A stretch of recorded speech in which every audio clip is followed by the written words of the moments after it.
వలన క్రీస్తేసు అపోస్తులుడైన పౌలు ఎఫెసీలో ఉన్న పరిశుద్ధులను క్రీస్తేసునందు విశ్వాసులైన వారిని శుభమని చెప్పి వ్రాయినది. ఈ యొక్క చదివినటువంటి లేఖన భాగము పౌలు గారు ఇక్కడ ప్రస్తావించినది ఎవరి కొరకంటే దేవుని ఎరగని బిడ్డల గురించి కాదు, దేవుని ఎరిగినటువంటి వారి గురించి. ఎవరైతే ఈయన రక్షకుడు, ఈయన పరిశుద్ధుడు, ఈయన మాత్రమే నన్ను ఆ పరమునకు చేర్చగల దేవుడు అని విశ్వసించారో వారికి ఈ లేఖ రాస్తూ ఉన్నారు. ఏమనంటే ఎఫెసీలో ఉన్న సంఘానికి చూడండి, దేవుని చిత్తము వలన యేసుక్రీస్తు అపోస్తులుడైన పౌలు ఎఫెసీలోనున్న పరిశుద్ధులను, చూడండి, ఒకటి ఎవరంట? పరిశుద్ధులు. రెండు, క్రీస్తేసునందు విశ్వాసులైన వారికి శుభమని చెప్పి వ్రాయినది. ఇంకొకటి ఏంటంటే క్రీస్తేసునందంట అంటే దేవుని యందు విశ్వాసం కలిగినటువంటి ప్రజలకు శుభమని చెప్తూ రాస్తూ ఉన్నానని అక్కడ ప్రస్తావిస్తూ ఉన్నారు. ఏంటంట, దేవుని యొక్క రక్షణ పొందినటువంటి మనము ఎలాగున ఉండాలంటే ఒకటి పరిశుద్ధులముగా జీవించాలన్నది దేవుని యొక్క ఆశ కలిగి ఉండాలి. ఈ పరిశుద్ధత కాపాడుకుంటూ ఎవరిపైన నమ్మిక కలిగి ఉండాలంటే ఈ భూమి మీద జీవించినప్పుడు ఆయన పైన నమ్మిక కలిగి ఉండాలి. అటువంటి వారంట ఏంటంటే పరిశుద్ధులకును దేవుని యందు విశ్వాసం కలిగిన వారికి శుభమని చెప్పి వ్రాస్తూ ఉన్నారు. అయితే మొదటిగా మనము ఉండవలసినటువంటి క్వాలిటీ ఏంటంటే పరిశుద్ధత, దేవుని యందు నమ్మిక. అయితే నేను దేవుని యొక్క భక్తుల గురించి ఒక 7 మాటలు చెప్పి మనము దేవునిలో క్రీస్తులోని ఎలాగా మన స్థితి ఏమిటి అన్నది 7 మాటలు చూపించి తెలియచేస్తాను.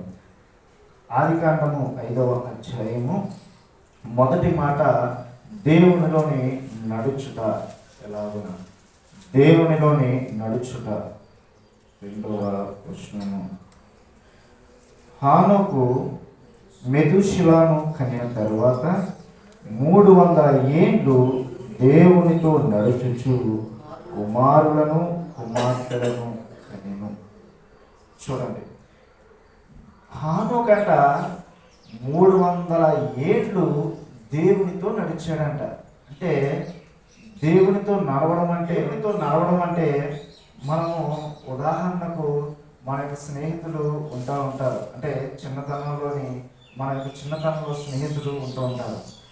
ప్రతి దానికి ఇప్పుడు ఎక్కడికైనా వెళ్ళాలనుకోండి, వాళ్ళతో ఏం చేస్తానంటే నేను పలానా చోటకు వెళ్తున్నాను, నువ్వు వస్తానా కూడా అని అవసరం ఉన్నా లేకపోయినా సరే వాళ్ళు తీసుకుని వెళ్తూ ఉంటారు. వాళ్ళు కూడా వాళ్ళకి ఏదైనా పని ఉందనుకో, ఇంట్లో ఏదైనా పని చెప్తే వాళ్ళని వెంట పెట్టుకొని వాళ్ళని ఎక్కడికైతే వాళ్ళు వెళ్ళాలనుకుంటున్నారో ప్రతి చోటకి వెళ్తుంటారు. తనకున్నటువంటి ప్రతీది, తన మనసులో ఏదైతే ఉందో ప్రతీది కూడా తనతో షేర్ చేస్తుంటాడు.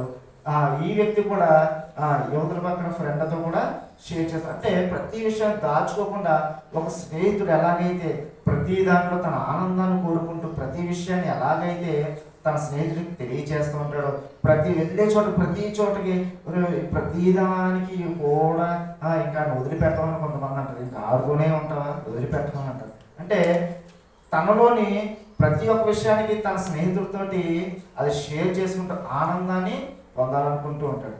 హానోకు కూడా 300 ఏండ్లంట దేవునితో అటువంటి సహవాసాన్ని కలిగి ఉన్నాడంట. దేవునితో నడుస్తూ ఉన్నాడంట. ఏంటి? దేవునిలో నడుస్తూ ఉన్నాడంట. అంటే దేవునికి ఏది ఇష్టమో హానోకు తెలుసు. అలాగా హానోకు నడుస్తూ ఉన్నాడు. హానోక్కి ఎటువంటి ఆనందము ఇస్తుందో దేవునికి తెలుసు. దేవుడు కూడా హానోకు పట్ల అలా నడుచుకుంటున్నాక ఆ సహవాసము 300 ఏండ్లు నడిచిందంట.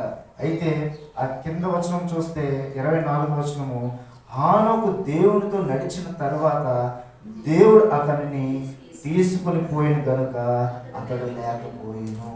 చూడండి ఏంటంట, దేవుడు ఇంకా హానోకుని తీసుకుని వెళ్ళిపోయాడంట. తనతోటి ఆ వ్యక్తి ఉంటే ఎంత ఆనందం ఉంటుందో, ఎంత సంతోషం ఉంటుందో. ఆ వ్యక్తిని విడిచిపెట్టాలంటే ఎవరైనా విడిచిపెడతారో? విడిచిపెట్టరు, ప్రతి దాంట్లో కావాలనుకుంటారు. అలాగా హానోకు దేవుడి పట్ల నడుచుకోవడం బట్టి హానోకుని తీసుకుని వెళ్ళిపోయాడంట దేవుడు ఏకంగా. అంటే నువ్వు ఇక్కడ ఉంటే నాకు చాలా ఇబ్బందిగా ఉంటుంది, నువ్వు నాతో పాటు వచ్చేస్తే ఇంకా గొడవ ఉండదు, ఇంకా నేనే ఇక్కడ రావాల్సిన పని లేదని దేవుడు అంట హానోకుని తీసుకుని వెళ్ళిపోయాడంట. అంటే దేవుడితో సహవాసం ఎలా ఉండాలంటే దేవునికి మనకి ఆ యొక్క వ్యత్యాసం లేకుండా, అంటే గ్యాప్ అనేది లేకుండా మనం దేవునితో కలిగి ఉండవలసిన సహవాసము దేవుని మనం కోరుకునే విధంగా ఉండాలి. దేవునితోటి మన యొక్క సహవాసము ఎలా ఉండాలంటే దేవుడిని మన పట్ల దేవుడు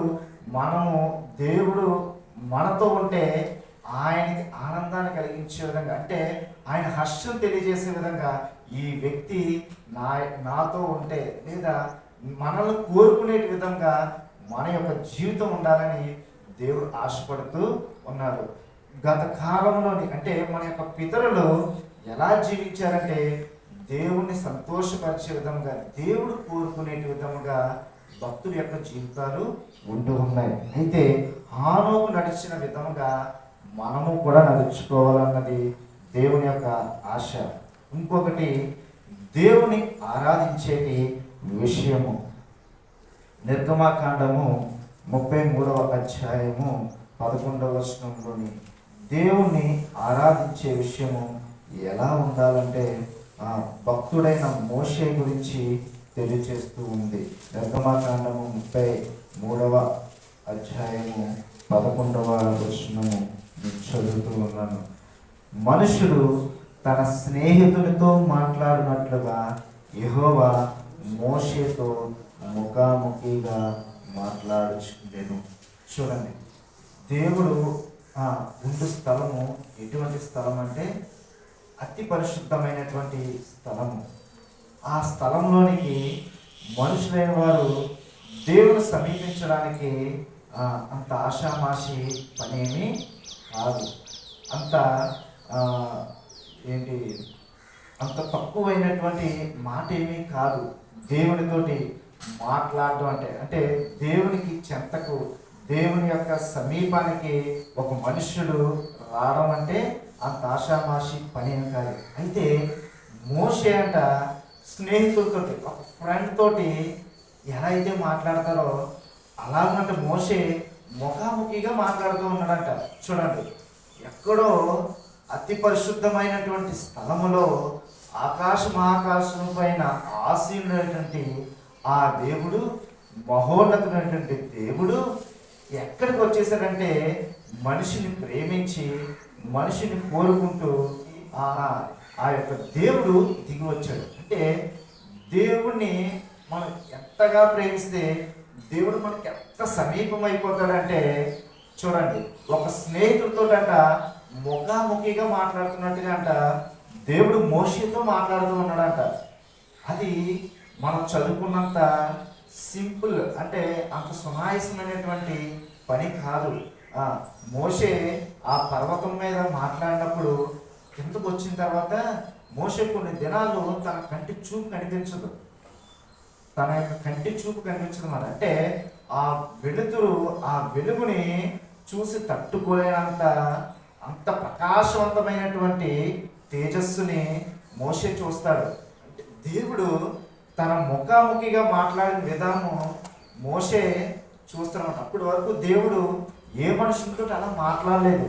అంటే ఒక మనుషుని కోరుకుంటే, ఒక మనుషునితోటి స్నేహపూర్వకంగా దేవుడు ఉంటే ఎలా ఉంటుందన్నది మన మోషే యొక్క జీవితంలో చూడొచ్చు. చూడండి, మనం అక్కడ చదివాము, మోషే మనుషుడు తన స్నేహితునితో మాట్లాడినట్లుగా యెహోవా మోషేతో ముఖాముఖిగా మాట్లాడుచుండెను. తరువాత అతడు పాలములోనికి తిరిగి వచ్చుచుండెను. అతని పరిచారకును నూను కుమారుడైన యెహోషువ అను యవనస్తుడు గుడారములో నుండి వెలుపలికి రాలేదు.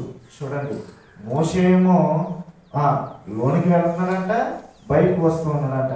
ఆ పాలెంలోనికి వెళుతూ వస్తూ ఉన్నాడంట.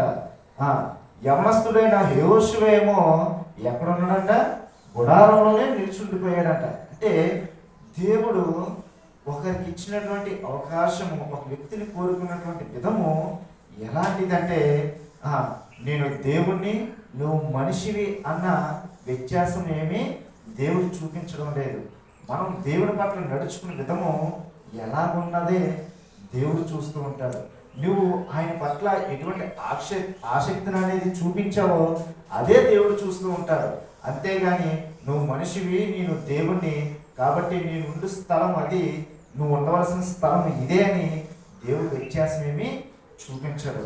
దేవుడి పట్ల మనం నడుచుకునే విధము ఆయన చూసినప్పుడు, ఒక స్నేహితుడు ఎలాగైతే భుజం పైన చెయ్యి వేసి స్నేహపూర్వకముగా తన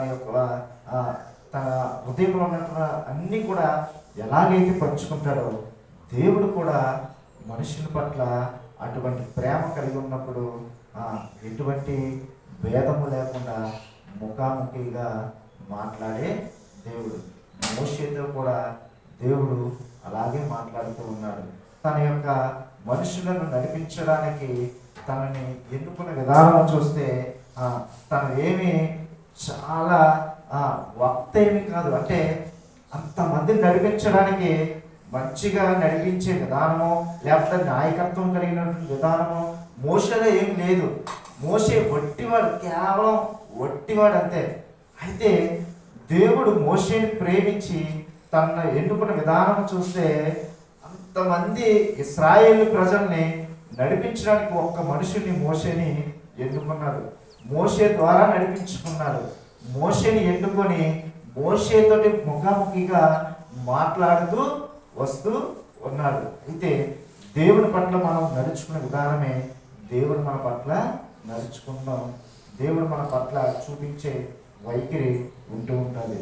అయితే మూడవదిగా దేవుని మనము మొదటిగా దేవుడు నడుచుకోవడము, రెండవదిగా దేవునిని ఎలా ఆరాధించాడు, ఎలాగ ఆరాధించాలన్నది మనము మాట్లాడుకున్నాం. మూడవది ఆయనలో మనము ఎలా పని చేయాలి, పని చేయుటకు మనం పిలువబడ్డాము, పని చేయడానికి మనం పిలువబడ్డాము.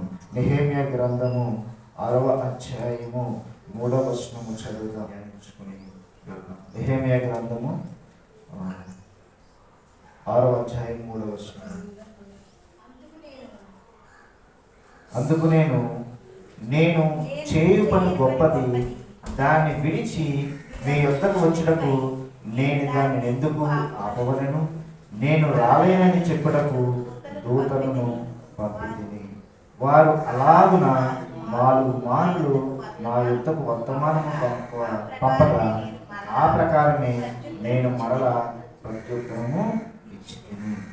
చూడండి, ఇక్కడ నెహెమ్యా ఆ యొక్క దేవుని యొక్క పట్టణము పాడైపోయిందన్న విషయము తెలిసిన తర్వాత ఇక్కడ ఆయన ఉన్నటువంటి స్థితి రాజు దగ్గర పనిచేసేటువంటి స్థితి. అయితే ఆ స్థితిలోని రాజుకి వ్యతిరేకముగా మాట చెప్పి, లేదా నెహెమ్యా దేవుడి పట్ల ఎలా పనిచేయాలన్న దృక్పథంతో ఆయన చేస్తున్నటువంటి ఉద్యోగమును కొన్ని రోజులు ఆపు చేసి దేవుని కొరకు పని చేయాలనే ఉద్దేశంతో, దేవుని యొక్క పట్టణము ప్రాకారము పాడైపోయిందని ఆ యొక్క చింతతోటి దేవుని ఎడల ఆ యొక్క పని విధానాన్ని, లేదా దేవుని పట్ల మనము చేయవలసినటువంటి క్రియను చూపించడానికి ఆ యొక్క పట్టణానికి వస్తాడు. అయితే అక్కడ అందుకు నేను చేయు పని గొప్పది. ఏంటంట, ఆయన చేసే పని చాలా గొప్పది కాబట్టి దాన్ని చేయడానికి నేనేమి తడువు చేయట్లేదు, లేదా నేను దాన్ని చేయడానికి ఏమీ ఆలస్యం చేయట్లేదు. కాబట్టి నేను ముందుగా చేయవలసింది ఏదైనా పని ఉందంటే ఆ పని అది చాలా గొప్పది.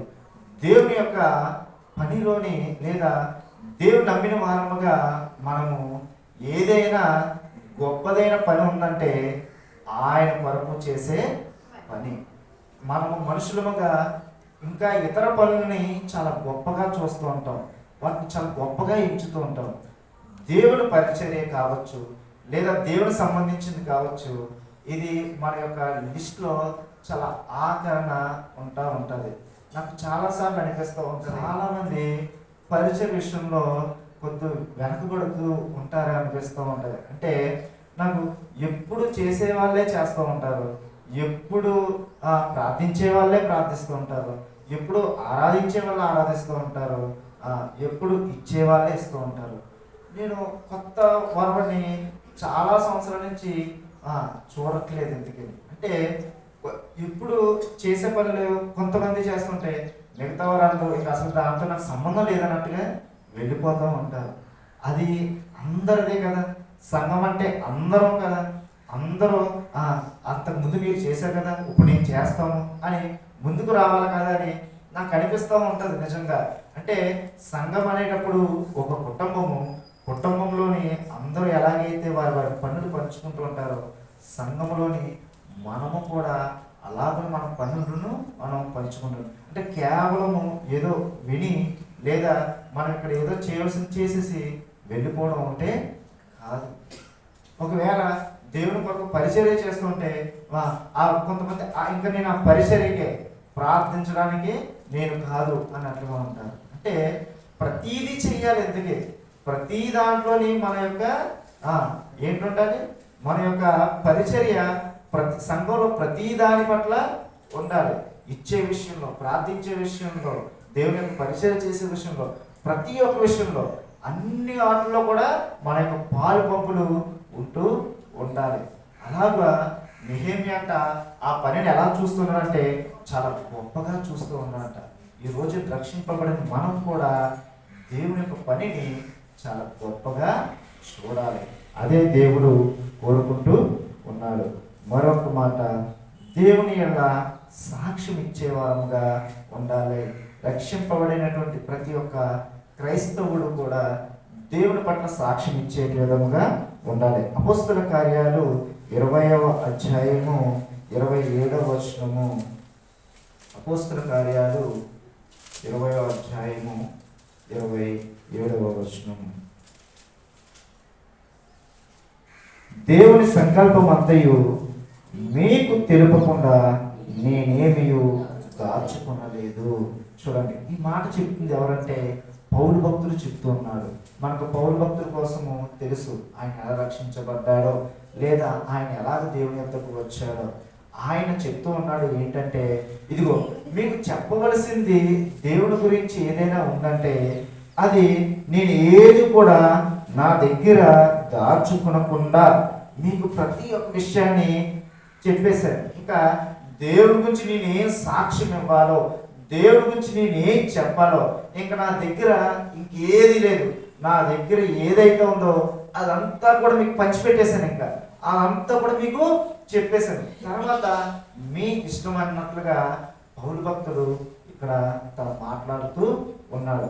పౌలు భక్తుడు తను చేసినటువంటి పరిచర్య లేదా తను ఇచ్చినటువంటి సాక్ష్యము, తన యొక్క సాక్ష్య జీవితము ఎలాగునంటే తనకి ఎటువంటి ఇరుకు వచ్చినా, ఎటువంటి ఇబ్బంది కలిగినా, ఎటువంటి కష్టం వచ్చినా, ఎటువంటి నష్టం వచ్చినా, శరీర బాధ కలిగిన, లేదా రాళ్లతో కొట్టిన, చెరసాల్లో వేసిన, తిండి లేకుండా ఉన్నా, లేకపోతే చలికి ఎండకు ప్రతి దాని విషయానికి ఆయన వాటిని ఏది కూడా గొప్పగా ఎంచుకోలేదు. అంటే అయ్యి బాబోయ్ ఈరోజు నన్ను చాలా శిక్ష పెట్టేశారు, చెరసాల్లో వేశారు, కొట్టారని ఆ బాధని తలుచుకోలేదు. అయితే ఆయన ఒక అతిశయం తెలియచేస్తున్నాడు. ఏంటంటే నేను ఇంకా దేవుని కోసం చెప్పడానికంటూ ఇంకా నా దగ్గర ఏం లేదు, అంతా చెప్పేశాను. ఇంకా నాలో ఉన్నదంతా నేనేం చేశానంటే నేనేం దాచుకోలేదు, మొత్తం అంతా చెప్పేశాను. ఇంక ఇప్పుడు నేను ఏమైనా సరే పర్వాలేదు. ఒక పౌలు వలె మనము కూడా మన యొక్క సాక్షి జీవితము అలాగే ఉండాలని దేవుడు ఇష్టపడుతూ ఉన్నాడు. సాక్ష్యం ఇచ్చేటి వారముగా ఉండాలి. 4వది. 5వది ప్రార్థించే వారముగా ఉండాలి. ప్రార్థించే వారముగా 1 తిమోతి 2వ అధ్యాయము 8వ వచనము. కావున ప్రతి స్థలమందు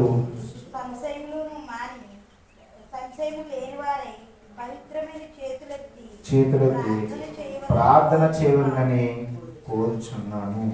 కావున ప్రతి స్థలమందట పురుషులు కోపమును సంశయమును లేనివారై పవిత్రమైన చేతులెత్తి ప్రార్థన చేయవలెను.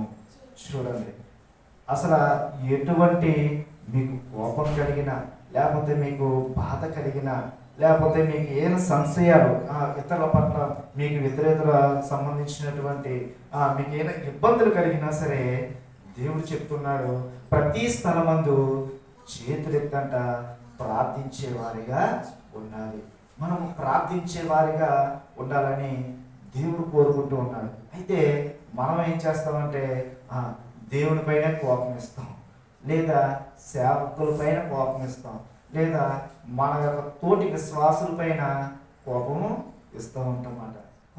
వాళ్ళకి నాకు పడదు, వాళ్ళ ఇంటికి నేను రాను, నా ఇంటికి వారు. ఇది దేవుడి దగ్గర చూపించవలసిన వైఖరి కానే కాదు. పైగా దేవుని దగ్గరే కాదు, విశ్వాసులైన మనము అసలు చూపించవలసిన వైఖరే కాదు. ఇంకా లోకస్తులకి మనకి వ్యత్యాసం ఏముంది? ఇంకా మన లోపల మన హృదయాల్లోని అటువంటి వాటిని పెట్టుకొని దేవుని ప్రేమిస్తున్నామంటే అసలు అది ఏ మాత్రం కూడా సంబంధం లేని మాట. నీ సహోదరుని పట్ల నువ్వు ప్రేమ లేని వాడు అయితే ఏంటి, దేవునికి ఇష్టడుగా నువ్వేమీ ఉండేవాడు ఏం కాదు. అంటే మనము మన యొక్క తోటి విశ్వాసులపైన, లేదంటే తోటి సంఘస్థులపైనే మనము అటువంటి వైఖరి చూపిస్తే ఇంకా దేవునికి ఇష్టంగా ఉంటామని మనం ఎలాగా అనుకోవచ్చు? దేవుడు మనల్ని ప్రేమిస్తాడని మనం ఎలా నమ్ముతాం? ఇంకా మనం ఎన్ని ప్రార్థనలు చేసినా సరే అదంతా వ్యర్థమే. కాబట్టి మనం ప్రతి స్థలం ఉందంట కోపము సంశయాలు ఖచ్చితంగా విడిచిపెట్టాలి. ఒకవేళ వారిపైన నీకు అంతగా కలగట్లేదు అనుకోండి, దేవుని ప్రేమించి దేవుని చూసి మనము వారితో చేయాలి సహవాసం. ఇక్కడ ఎవ్వరం కూడా నిలిచి ఉంటుకోం, ఇక్కడ ఎవ్వరం కూడా మనము భీష్మించుకొని కూర్చుంటే మనం ఇక్కడ ఏమీ ఉండిపోం. ఎందుకని ప్రతి ఒక్కరం కూడా ఈ యొక్క భూమిని వీడిచి వెళ్ళవలసిన వారమే. కాకపోతే దేవుని వాక్యం తెలియజేస్తుంది, వారి వారి క్రియలే వారి వెంట వస్తుంది. నువ్వు ఇక్కడ ఏదైతే చేసావో అది మన కోసం సాక్ష్యం ఇవ్వడానికి మనకు కూడా వస్తూ ఉంటాయి ఆ స్థలానికి. కాబట్టి ఇక్కడ మనం ఎలా ఉన్నాము అన్నదే దేవుడు చూస్తాం. అక్కడ ఇంకా వెళ్ళిన తర్వాత మనం చేయడానికి ఏముండదు, ఇక్కడే చేయాలి. వాటిని అన్నింటినీ కూడా ఇక్కడే ట్రైన్ అప్ అవ్వాలి, ఇక్కడే అన్నీ కూడా విడిచిపెట్టాలి, ఇక్కడే అన్నీ మలుచుకోవాలి, ఇక్కడే అన్నీ పొందుకోవాలి. అలాగున చేస్తేనే మనం అక్కడికి చేర్చబడతాం. లేదంటే అక్కడికి వెళ్ళిన తర్వాత మన కొరకు సాక్ష్యం ఇవ్వడానికి మన యొక్క ఆత్మ మనకు విరోధంగా నిల్చొని పలానా స్థలంలోని నువ్వు ప్రార్థన చేసినప్పుడు ఏం చేస్తావు, నీ లోపల ఒకటి ఉంది కానీ ప్రార్థన ఒకటి చేస్తావు. లేదంటే నువ్వు ఇతరులతో నవ్వుతూనే మాట్లాడావు, వాళ్ళ పట్ల ఏముందో లోపల పలానా రోజు పలానా విధంగా నువ్వు చేశాను. మన మనస్సాక్షే మనకు వ్యతిరేకంగా దేవుడి ఎదుట సాక్ష్యం చెప్తూ ఉంటుందన్నమాట. కాబట్టి ప్రతి ఒక్క స్థలంలోని మనం ఎలా ఉండాలంట, ప్రార్థించే వారం ఉండాలి. ప్రార్థించే వారమే కాకుండా కోపమును సంశయములను లేని వారై ప్రార్థించే వారముగా ఉండాలి. ఆ రోజుగా ప్రతిష్ఠించబడుట, మలాకీ గ్రంథము పాత నిబంధన ఆఖరి గ్రంథము మలాకీ గ్రంథము 2వ అధ్యాయము 3వ వచనము. 2వ అధ్యాయము 3వ వచనము. అయిపోయింది, నా మాటలు ముగిస్తాను. మలాకీ గ్రంథము 2వ అధ్యాయము మిమ్మల్ని బట్టి 2వ అధ్యాయము 3వ వచనము. మిమ్మల్ని బట్టి విత్తనములు చెరిపివేతును, మీ ముఖముల మీద పేడవేతును, పండుగలలో నేర్పించిన పశువుల పేడవేతును, పేడ ఊడ్చి వేసినట్టు స్థలమునకు మీరు ఊడ్చి వేయబడదు. అందువలన లేవీయులకు నిబంధనగా ఉండినట్లు ఈ ఆజ్ఞను మీకు ఇచ్చువాడును నేనే అని మీరు తెలుసుకుందరని సైన్యములకు అధిపతి యెహోవా సెలవిచ్చుచున్నాడు. నేను చేసిన నిబంధన వారి జీవమునకును సమాధానమును కారణమాయను. భయభక్తులు పుట్టించుటకే నేను వాటిని వారికి ఇచ్చితిని కనుక వారు నా యందు భయభక్తులు కలిగి నా నామము విషయములో భయము గలవారై సత్యము గల ధర్మశాస్త్రమును బోధించుచు దుర్బోధన ఏమాత్రమును చేయక సమాధానమును బట్టి యథార్థతను బట్టి నన్ను అనుసరించి నడుచుకుని వారే దోషము నుండి అనేకులు త్రిప్పితిరి. చూడండి, దేవుని వాక్యము ఏం తెలియచేస్తుందంటే మనం ఎలా ఉండాలని దేవుడు కోరుకుంటున్నాడంటే ఆయన పట్ల భయభక్తులు కలిగిన వారముగా ఉండాలని. ఆ పై మాట చదువు, అది చాలా అసహ్యకరంగా ఉందన్నమాట. ఏంటంటే అది పేడ వేయనట్లంట, లేదా ఆ పేడను ఊడ్చి వేయనట్లుగంట. ఆయన ఎందు ఎవరైతే ప్రతిష్ఠించుకోలేని వారిగా, ఆయన ఎందు ఎవరైతే భయభక్తులు లేని వారిగా జీవిస్తారో ఆయన అంట వారిని అలాగా ఊడ్చి వేస్తారంట. చూడండి, ఎవరైతే ఆయన యందు భయభక్తులు కలిగి ఉంటారో వాళ్ళకి ఏమేమి ఇస్తానంటున్నాడు ఆయన? 6వ వచనం, సత్యము గల ధర్మశాస్త్రమును బోధించుచు దుర్బోధన ఏమాత్రము చేయక సమాధానమును బట్టి యథార్థతను బట్టి నన్ను అనుసరించి నడుచుకుని వారే దోషము నుండి అనేకులను త్రిప్పితిరి.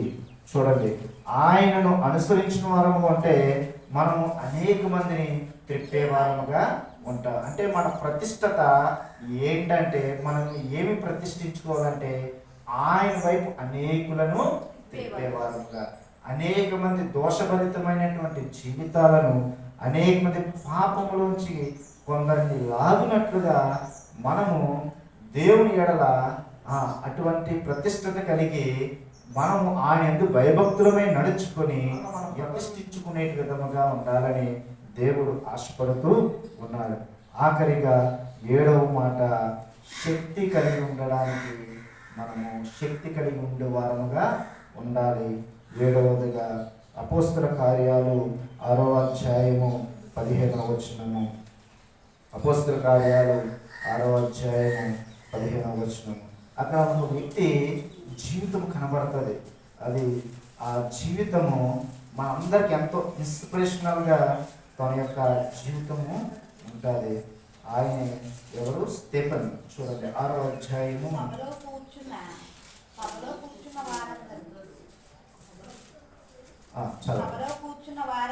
సభలో కూర్చున్న వారందరూ తేరి చూడగా అతని ముఖము దేవదూత ముఖం వలె వారికి కనబడెను. చూడండి, ఈయన ఎవరు అని అంటే స్టెఫెను. ఆ పైన 9వ వచనము చూస్తే, అప్పుడు లెబర్తీయుడనబడిన సమాజంలోను, కురేనుల సమాజంలోను, అలెగ్జాంద్రుల సమాజంలోను, కిలికియా నుండి ఆసియా నుండి వచ్చిన వారిలోను కొందరు వచ్చి స్టెఫెనుతో తర్కించిన కానీ మాట్లాడుటయందు అతడు అదుపరిచిన జ్ఞానము, అతన్ని ప్రేరేపించిన ఆత్మను వారిని ఎదిరింపలేక పోయిరి. అప్పుడు వారు వీడు మోషే మీదను దేవుని మీదను దూషణవాక్యములు పలుకగా మేము వింటిమని చెప్పుటకు మనుషులను కుదుర్చుకొని ప్రజలను, పెద్దలను, శాస్త్రులను రేపి అతని మీదకు వచ్చి అతనిని పట్టుకొని మహాసభ యొద్దకు తీసుకుని పోయి అబద్ధపు సాక్ష్యం నిలవబెట్టిరి. వారు ఈ మనుషులు ఎప్పుడును ఈ పరిశుద్ధ స్థలమునకును మన ధర్మశాస్త్రమునకు విరోధముగా మాట్లాడుచున్నాడు. ఈ నజరేయుడైన యేసు ఈ చోటును పాడు చేసి మోషే మనకిచ్చిన ఆచారములను మార్చువని వీడు చెప్పగా మేము వింటిని. సభలో కూర్చున్న వారందరూ అతని వైపు తేరి చూడగా అతని ముఖము దేవదూత వలె ముఖము వలె వారికి కనబడెను. ఆయన పొందుకున్న శక్తి ఏంటంటే దేవుని యొక్క శక్తి. మనుషులమైనటువంటి మనము మన యొక్క ముఖాలు అలా ప్రకాశించాలంటే అలాగా ప్రకాశించినందుకే మనం అలాగా దేవదూతల వల్ల మన ముఖము తేజ నిండిపోతుంది. ఎవరైతే దేవునితోటి దేవునితో మమేకమయ్యి దేవునితో నిత్యం సహవాసం కలిగిన వారు ఉంటారో దేవుని యొక్క తేజస్సు వారిలో ఉంటుంది. వారిలో ఆ తేజస్సు కనబడుతుంది. ఆ సభలో ఉన్న వారు అందరికంట ఏం కనబడుతుందంట? ఆయన ముఖం ఎలా కనబడుతుందంట? దేవదూత వల్లే కనబడుతుందంట. అక్కడ మన స్టెఫెనీ యొక్క జీవితం చూస్తాం. ఏంటంటే ఆయన అలా తరిగించి వాదించిన తర్వాత వాళ్ళందరూ ఏం చేస్తారు? రాళ్ళతోటి కొట్టి చంపేస్తారు. ఆయన ఏదైతే పొందుకున్నాడో దేవుని దగ్గర నుంచి అది చెప్పడానికి ఆయన ఎంత మాత్రం వెనకబడలేదు. ఆయన పొందుకున్న శక్తి ఏంటో తెలుసా? నా దేవుడు సజీవుడు, ఆయన ప్రకటించకుండా నేను ఉండలేను. కాబట్టి నేనేమైనా పర్లేదు, నా దేవుడు నన్ను చూసుకుంటాడు. నేను చెప్పవలసింది నేను చెప్తాను. ఈ భూమి మీద ఉండగా నేను చేయవలసింది నేను చేసేస్తానని ఆయన ఎవరి శక్తి పైన ఆధారపడ్డాడంటే దేవుని యొక్క శక్తి పైన ఆధారపడిన వాడు. కాబట్టి మనము కూడా అటువంటి శక్తిని ఆశ్రయించాలని, అటువంటి శక్తి కలిగిన వారముగా ఉండాలని దేవుడు కోరుకుంటూ ఉన్నారు. ఆయన ముఖము దేవదూత వల్ల ప్రకాశవంతముగా కనబడడానికి గల కారణము ఆయన తేజస్సును పొందుకున్నది. స్టెఫెను దేవుని యొక్క తేజస్సును పొందుకున్నవారుగా, అంటే దేవుని యొక్క శక్తిని పొందుకున్న వారముగా మనము చూస్తూ ఉన్నాం. ఈ రోజున మనం ఇప్పటి వరకు చెప్పుకున్నటువంటి ప్రతి ఒక్క మాట కూడా మనము రక్షింపబడి ఒట్టిగా ఉండాలని దేవుడు కోరుకున్నట్లేదు. పరిశుద్ధులైన వారందరికీ ఇదిగో క్రీస్తు విశ్వాసం ఇచ్చిన ప్రతి ఒక్కరికి శుభమని చెప్పి నేను వ్రాయిస్తున్నాను. మనము పరిశుద్ధులముగా పిలువబడ్డాము. విశ్వాసము కలిగి ఆయన నమ్మిక కలిగి రక్షింపబడ్డాము. రక్షింపబడిన మనము నడుచుకోవలసినది, చేయవలసినది, ఉండవలసినది, కోరుకోవలసినది, జీవించవలసినది ఏంటో మనం ఇప్పటి వరకు మనము గుర్తు చేసుకున్నాము.